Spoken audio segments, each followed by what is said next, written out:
વિદ્યાર્થી મિત્રો, આજથી આપણે ધોરણ 12ની શરૂઆત કરીએ છીએ. પ્રશ્નપત્રની પહેલાં હું વાત કરું. પ્રશ્નપત્ર 2 ભાગમાં છે.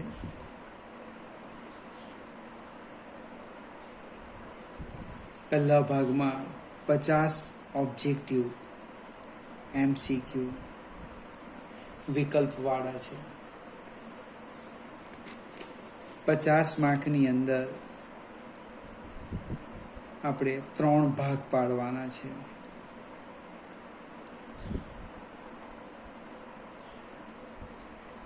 બે માર્ક્સના 8 પ્રશ્ન, 3 માર્કના 6 પ્રશ્ન અને 4 માર્કના 4 પ્રશ્ન. પહેલો જે ભાગ છે MCQ 50, એના માટે 1 કલાક મળશે અને બાકીનો જે 50 માર્ક છે, વર્ણન કરવાનું છે, લખવાનું છે, એના માટે 2 કલાક મળશે. આપણે પ્રકરણની વાત કરીએ, પાઠ, તો આપણી પાસે 14 પાઠ છે અને એ દરેક પાઠનું જે ગુણભાર છે એ હું તમને આ ફોટા સાથે મોકલાવું છું. સૌથી પહેલાં તમારે ગુણભાર સમજી લેવાનો, કયા પાઠના કેટલા માર્ક્સ છે. ત્યાર પછી જેમ જેમ સમજતા જઈએ તેમ તેમ વિચારતા જવાનું કે આમાંથી આ 2 માર્કનો પ્રશ્ન પૂછી શકાય, અથવા 3 માર્કનો, અથવા 4 માર્ક્સનો, આમાંથી આવું ઓબ્જેક્ટિવ પણ પૂછી શકાય. આવી સ્પેશિયલ નોંધ કરતા જવાનું. જેટલું ચાલે એટલું રોજે રોજ તૈયાર કરી દેવું. તો ભૌતિક વિજ્ઞાનમાં જે આપણને 11મા ધોરણમાં પ્રોબ્લેમ હતો એવો પ્રોબ્લેમ આવશે નહીં.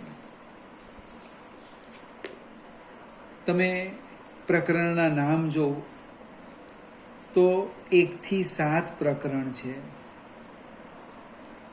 એને વિદ્યુત ભાર,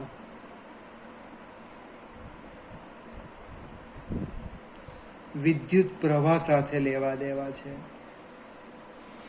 ઇલેક્ટ્રિસિટીના છે 1 થી 7. ત્યાર પછી 8 થી 11 એને વિદ્યુત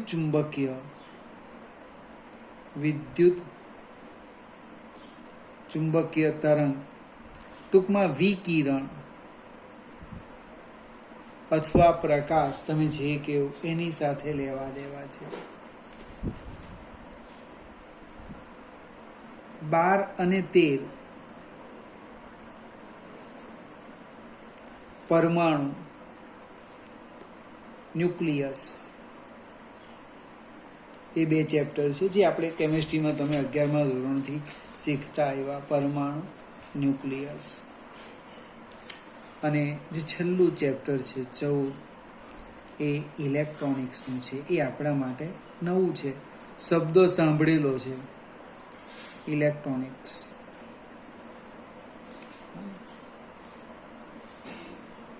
ટૂંકમાં તમે જે 12માં ભૌતિક વિજ્ઞાનમાં શીખવાના, એમાં પહેલું વિદ્યુત ભાર, વિદ્યુત પ્રવાહને લગતી ચર્ચા કરીશું. ત્યાર પછી વિકિરણ, પ્રકાશ, તમે જે કહો એની 8 થી 11માં ચર્ચા કરીશું. 12 અને 13 પરમાણુ, ન્યુક્લિયસ, અને છેલ્લું છે ઇલેક્ટ્રોનિક્સ. દરેક ચેપ્ટરનું વેઇટેજ અને યુનિટ આપેલો છે. મને યુનિટ 1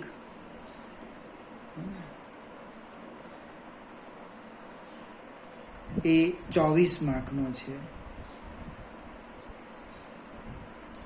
એની અંદર જે ચેપ્ટર છે એ જોઈ લેવાના તમારે.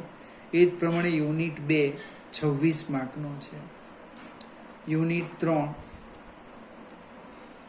25 માર્કનો છે. યુનિટ 4 18 માર્ક છે અને યુનિટ 5 માત્ર એક જ ચેપ્ટર છે, 14મું 7 માર્કનું છે. આમાં એક નિયમ છે, યુનિટ 1ના 24 માર્ક છે. 3 ચેપ્ટર છે, 1, 2 અને 3.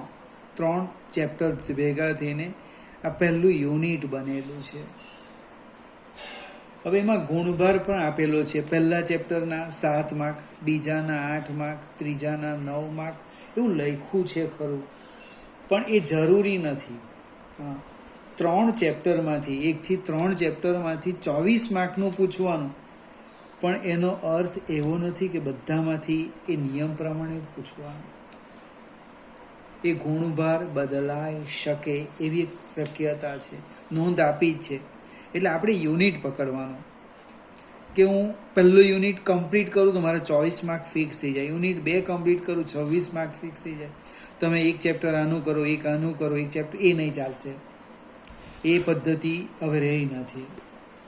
એટલે આપણે જે વર્ક કરવાનું છે એ નક્કર કામ કરવાનું છે, પ્લાન સાથે કરવાનું. હું તમને સમજાવું, વાંચું, નોટ બનાવું એવું નહીં. રોજે રોજનું વ્યવસ્થિત સમજીને તૈયાર કરવાનું, અને વન વે નહીં. હું સમજાવું, તમારા મગજમાં કોઈ એક પ્રશ્ન તો ઉદ્ભવવો જોઈએ, પ્રશ્ન પણ મને ફોન કરી પૂછી લેવાનો. જો આજથી આપણે વ્યવસ્થિત શરૂઆત કરીશું તો મને લાગે ભૌતિક વિજ્ઞાનમાં કોઈ પ્રશ્ન ન ઉદ્ભવે. એટલે જેવું ચેપ્ટરની શરૂઆત કરો તે પહેલાં થોડુંક આના વિશેની માહિતી પહેલાં પાના પર લખી દેવાની. હું આની ડિટેલ્સ છે એ પણ હું તમને મોકલાવીશ. બીજું, હાલમાં તમારી પાસે ચોપડી નથી, ચોપડીની ચિંતા નહીં કરતા. હું ફોટા પાડીને જો તો મોકલાવીશ, અથવા તો હું સમજાવું એટલું કરશો તો ઇનફ છે. ચોપડી નથી એટલે મારાથી આ કામ ન થાય એવી વાત નહીં કરવાની. હવે જે ચેપ્ટર છે પહેલું, એની શરૂઆત કરીએ. ચેપ્ટર 1, એનું નામ છે વિદ્યુત ભારો અને વિદ્યુત ક્ષેત્રો. વિદ્યુત ભારો અને વિદ્યુત ક્ષેત્રો અથવા વિદ્યુત ક્ષેત્ર, ઇલેક્ટ્રિક ફિલ્ડ. હવે વિદ્યુત ભારની વાત કરવા પહેલાં કેટલાક ચોપડીમાં પ્રયોગ આપ્યા છે. એ પ્રયોગ આપણને પણ ખબર છે, બરાબર? એ પ્રયોગની હું થોડી ચર્ચા કરીશ. આપણે કાચના 2 સળિયા લઈ લઈએ. પ્રયોગ છે એમાં કાચનો સળિયો લેવાનો છે અને રેશમી કાપડ,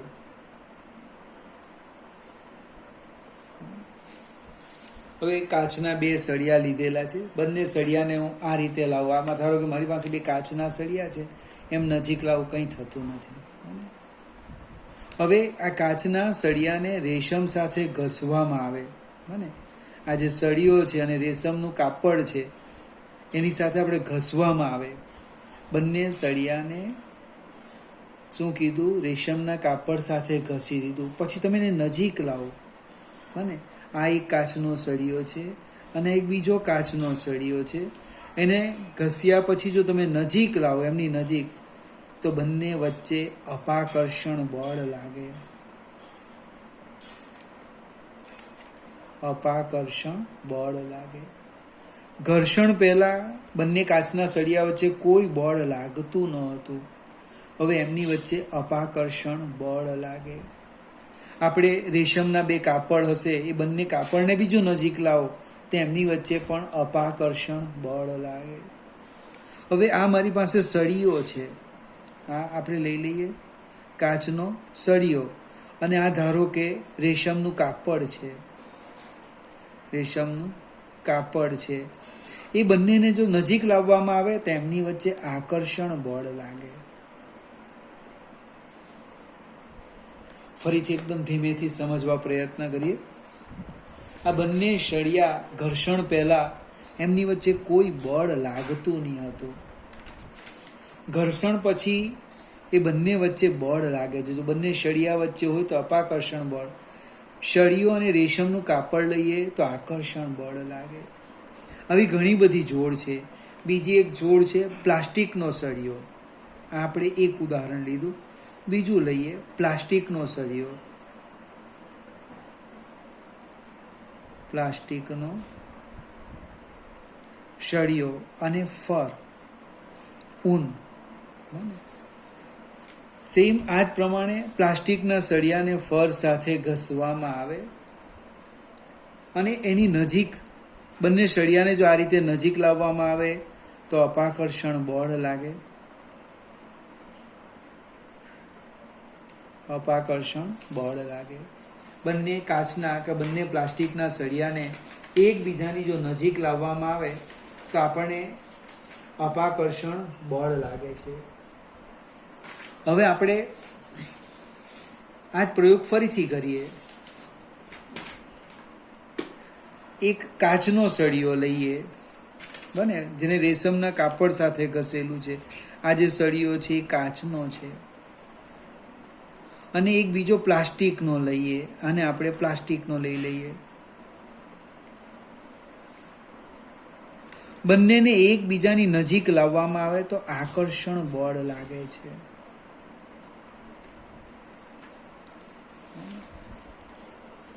ટેક્સ્ટ બુકમાં આવા બધા પ્રયોગો આપેલા છે. એ પ્રયોગ શું કે એની આપણે વાત કરવાના છે.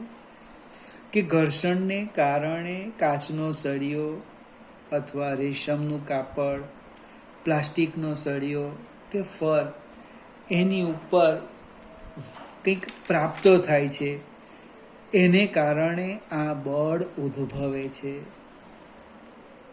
અથવા આ જે બળ ઉદ્ભવે છે એ જે દ્રવ્યનો ગુણધર્મ છે એને આપણે વિદ્યુત ભાર કહેવાના.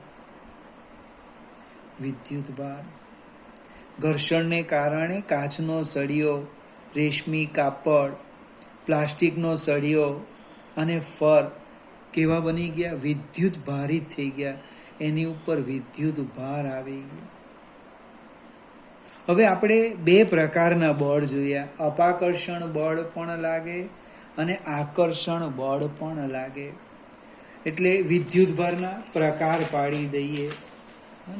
હવે પ્રકાર પર જતા પહેલા એક બીજી વાત કરીએ.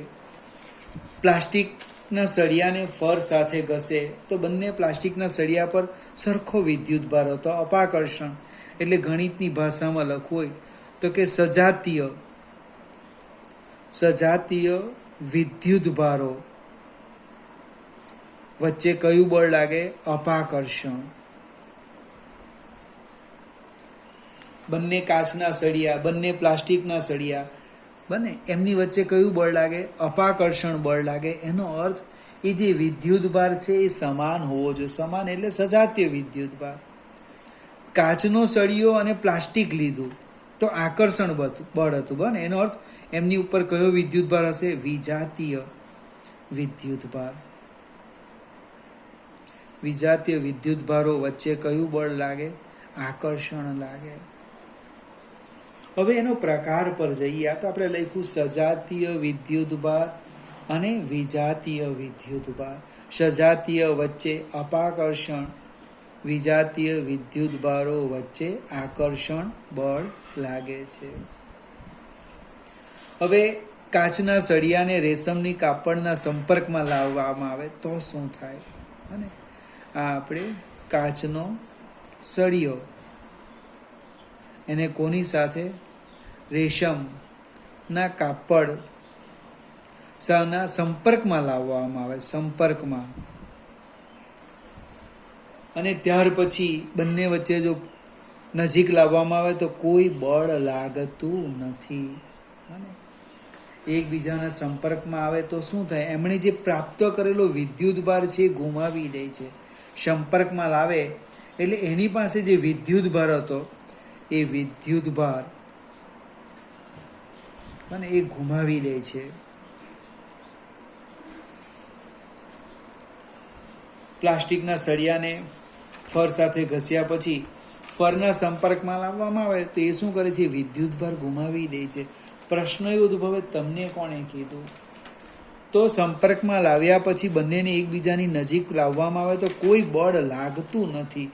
બળ લાગતું નથી એનો અર્થ એવો થાય કે વિદ્યુતભાર ગુમાવી દે છે. હવે ઘર્ષણને કારણે બંને પર જે વિદ્યુતભાર ઉત્પન્ન થયો એ વિજાતીય હતો.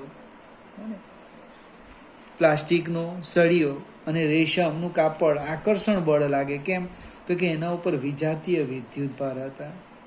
હવે ગણિતની વાત કરીએ કે +5 અને -5 બને બંનેના મૂલ્ય સરખા છે, પણ વિજાતીય છે. એક ધન છે અને એક ઋણ છે. એનો જો તમે સરવાળો કરો તો કેટલો થાય? 0. મને લાગે વૈજ્ઞાનિકોએ આનો જ ઉપયોગ કર્યો હશે. ઘર્ષણને કારણે બને એક પરનો જે વિદ્યુતભાર એને ધન કહેવું, તો બીજા પરના વિદ્યુતભારને શું કહેવાના? ઋણ કહેવાના. હવે એકદમ ટૂંકમાં સમજાવું.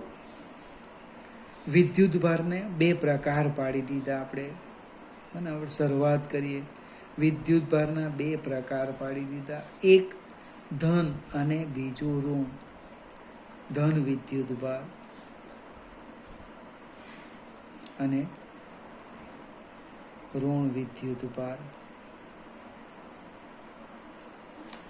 વિદ્યુતભારના કેટલા પ્રકાર થઈ ગયા? 2 પ્રકાર થઈ ગયા. એક ધન વિદ્યુતભાર અને બીજો ઋણ વિદ્યુતભાર. હવે આ યાદ રાખવા પ્રયત્ન કરવાનો. કાચનો સળિયો છે, રેશમ સાથે ઘસો. કાચનો સળિયો રેશમ સાથે ઘસવામાં આવે તો ધન, અને પ્લાસ્ટિક લઈએ ફર સાથે ઘસવામાં આવે તો એ ઋણ બને. હવે કાચનો સળિયો જો ધન બને તો રેશમ કેવું બને? ઋણ બને. પ્લાસ્ટિકનો સળિયો ઋણ બને તેનો અર્થ ફર એટલે કે ઊન કેવું બને? ધન બને. આ સિવાયની પણ જોડો છે બને, એની આપણે ચર્ચા કરીશું, અથવા તો હું ફોટો પાડીને મોકલાવીશ કે કઈ કઈ જોડો છે. ફરીથી આપણે જે હમણે શીખ્યા અથવા ચેપ્ટરની શરૂઆત કરી, તો આ જે બળ લાગતું હતું એ બળનું નામ છે વિદ્યુત બળ. વિદ્યુત ભારો વચ્ચે લાગતું બળ એ વિદ્યુત બળ. એ વિદ્યુત બળ દ્રવ્ય કણના જે ગુણધર્મને કારણે ઉદ્ભવે એ ગુણધર્મનું નામ આપણે વિદ્યુત ભાર આપવાના છે. આ વિદ્યુત બળ દ્રવ્યના અથવા કણના જે ગુણધર્મને કારણે ઉદ્ભવે, ગુણધર્મ ને કારણે ઉદ્ભવે, તે ગુણધર્મને આપણે શું કહેવાના? વિદ્યુત ભાર કહે છે. વિદ્યુત ભારના આપણે 2 પ્રકાર પાડ્યા. એક ધન વિદ્યુત ભાર અને બીજો ઋણ વિદ્યુત ભાર. આટલી જ ચર્ચા આપણે કરી. પ્રશ્ન એ ઉદ્ભવે કે મને ખબર કેવી રીતે પડે? તો વિદ્યુત ભારનું અસ્તિત્વ જાણવા માટેનું એક સાધન છે મને વિદ્યુત દર્શક.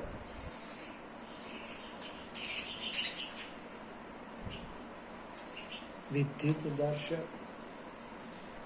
હવે એક અસ્તિત્વ માટે એક બીજો પણ આપણે પ્રયોગ કરીએ. ઘણી વખત એક મિત્રને આપણે પ્લાસ્ટિકની ખુરશી ઉપર બેસાડી દઈએ, પગ જમીન સાથે ટચ ન કરેલા હોય, પછી એના ઉપર રૂમાલને આપણે આમ ફેંકીએ, રૂમાલ રાખીએ.